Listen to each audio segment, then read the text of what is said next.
안녕하십니까. 서남요양원 대표 박혜성입니다.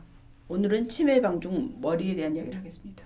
머리를 다친 것이 나이가 들어서 치매 원인이 된다는 보고가 있습니다. 예를 들어 교통사고를 당하거나 머리에 충격을 받은 사람의 뇌를 조사해보면 신경세포 내에서 근육 탈의가 관찰이 되고 특히 교통사고에 의한 사고 이후 기억력에 문제가 생기는 경우가 많습니다. 따라서 차에 탈 때 반드시 안전띠를 매고 오토바이 탈 때는 꼭 헬멧을 착용하는 것을 권하고 있습니다. 현대인은 다양한 이유로 머리를 다치는데 특히 교통사고, 낙상, 다음 물리적 충격으로 머리를 다치면 나중에 치매로 이어진다고 말을 하고 있습니다. 머리를 다쳐서 정신을 완전히 잃었던 사람은 그렇지 않은 사람보다 치매 발생률이 50% 증가하고 24시간 이상 의식을 잃은 경우 중증 외상성 뇌손상이라고 하는데 이때 치매 발생률이 4배 증가하고 30분 이상 24시간 이하일 경우 이하로 의식을 잃는 경우는 뇌손상이 있었을 때 치매 발생률이 2배 이상 증가합니다. 하지만 가벼운 뇌손상 예를 들어 30분 이하로 의식을 잃는 경우는 몇 차례 있었다고 하더라도 치매가 오는 경우는 매우 드뭅니다. 심한 뇌손상을 입으면 베타 아밀로이드라고 하는 독성 단백질이 생기고 세월이 흐른 후에 이 단백질로 인해서 알츠하이머가 생기고 알츠하이머 치매와 비슷한 증상이 나타난다고 합니다. 또 가벼운 뇌손상이 작게 있으면 여러 번 있으면 베타 아밀로이드는 흡수가 되고 주로 타우 단백질이 변질되면서 뇌가 손상이 됩니다. 이때 파킨슨하고 비슷한 증상이 생깁니다. 뇌를 다치는 것은 우리가 사는 세상에 지진이 일어나는 것과 비슷합니다. 지진이 강하게 있거나 그 다음에 그 건물이 내구성이 약할 때 집이 바로 무너지는 것처럼 내구성이 굉장히 강하고 그다음 강하면 반면에 내구성이 굉장히 강하면 바로 무너지지는 않지만 이 충격으로 인해서 생긴 균열이 그 정도에 따라서 나중에 무너질 수도 있죠. 우리 몸도 비슷하다는 거죠. 그래서 건물에 균열이 생긴 것을 알고 빨리 손을 쓰면 오래 버틸 수가 있지만 많은 투자가 필요한 거죠. 뇌도 마찬가지예요.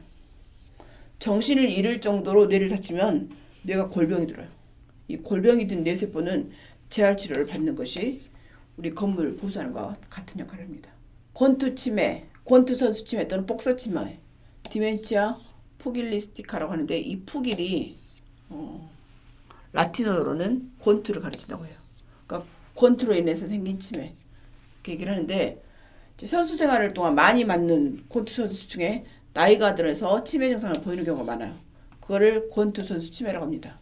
그래서 이제 뇌 충격이 가지 않도록 하는 게 중요하고 권투 선수나 격투기 같이 가벼운 뇌 손상을 자주 경험하는 경우 오랫동안 선수 생활을 한 경우 그게 누적이 돼서 치매 증상이 나타나는데 이거를 만성적으로 외상 다쳐서 생기는 뇌병증 그래서 만성 외상성 뇌병증이라고 합니다.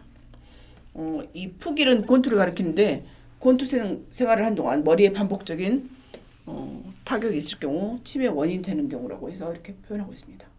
여러 번 외상이 오면서 반복적으로 뇌진탕이 올 경우 뇌의 피질이 위축이 되면서 이제 치매를 유발합니다. 1928년에 병리학자 겸 법의학자인 해리슨 마틀랜드가 권투 선수 치매에 대해서 최초로 기술을 했는데 맞고 펀치 맞고 드렁크 술이 취한 것 같은 행동을 하는 신드롬이라고 표현했습니다. 권투 선수의 그 전설인 무하마드 알리도 나중에는 파킨슨을 알았죠. 결국 그것도 만성 외상성 뇌병증의 일부로 생각이 됩니다. 권투 선수 치매는 뇌의 피질이 위축이 되면서 뇌의 크기가 감소되면서 신진대사를 늦추는 건데 초기에는 다발성으로 이제 머리에 생기면서 인지장애가 나와요. 근데 그 명확하게 시작한 날짜는 잘 몰라요. 하지만 첫 해부터 이제 이런 증상이 있다고 그러고요. 조금 지나면 운동을 시작한 지 한 12년에서 16년 정도 지난 다음에 시작이 되면서 증상은 분명하지 않지만 치매로 분류할 수 없지만 그런 증상이 생기고 나중에 이제 기억력이나 추리와 같은 정신력 상실 행동에 영향을 미치는 증상이 나타나게 됩니다. 권투 선수 치매의 주요 증상을 보면 처음에는 무관심해요. 의사소통이 잘 안 되거나 관심이 없거나 그다음에 이제 공격적이 돼요. 신체적으로나 언어적으로 공격적이고 충동적이고 짜증을 잘 내고 그 다음에 약간 우울해져요. 뭐 절망하거나 고립하거나 동기가 상실되거나 기억력이 뭐 이제 변화가 생기고, 그 다음에 움직임에 문제가 생겨요. 느려지면서 뻣뻣해지면서 제어할 수 없게 되고, 그 다음에 이제 치매가 생깁니다. 실은 이제 권투 선수 치매라고 하지만 만성적으로 크로닉 외상성 트라우마틱, 그 다음에 엔세팔로패시 CTE라고 표현하는데, 이것이 생길 수 있는 위험 요인은 권투, 미식축구, 프로야구, 킥복싱, 이렇게 뇌를 다칠 수 있는 어떤 운동, 그러니까 몸싸움을 크게 해야 되고 뇌를 다칠 수 있는 어떤 운동이든 다 가능하고요. 이렇게 접촉성이 많은 스포츠, 자동차 경주 스포츠, 어린 나이에 접촉 스포츠를 시작한 경우, 전문가들이 권장하는 보호 장구를 사용하지 않고 뭔가를 하는 경우, 오랜 운동선수 생활을 한 경우, 그 다음에 예방하지 않고 행동하는 경우, 이런 것은 다 CTE의 위험 요인이 됩니다. CTE가 특히 몸싸움이 많은 미식축구에서 심각한 문제로 이제 대두됐는데, 전직 미국의 축구 선수 4,500명이 뇌 충격 방지에 대한 노력 부족을 이유로 구단을 상대로 집단 소송을 했는데, 2013년에 약 8,500억 원의 보상금을 하라는 결정이 나왔습니다.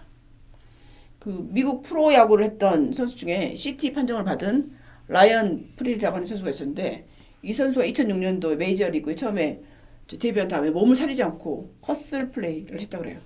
근데 나중에 9에서 10번 정도 뇌진탕을 겪은 다음에 2012년도에 CTE 후유증 있었고 결국 곤충으로 자살을 했다 그래요. 우울증 때문이라고 하는데, 야구 선수도 결국 이럴 수 있다는 거죠. 이 CTE는 반복적으로 뇌진탕을 겪고 수년이 지난 다음에 발생하는 진행성 타우병이에요. 타우가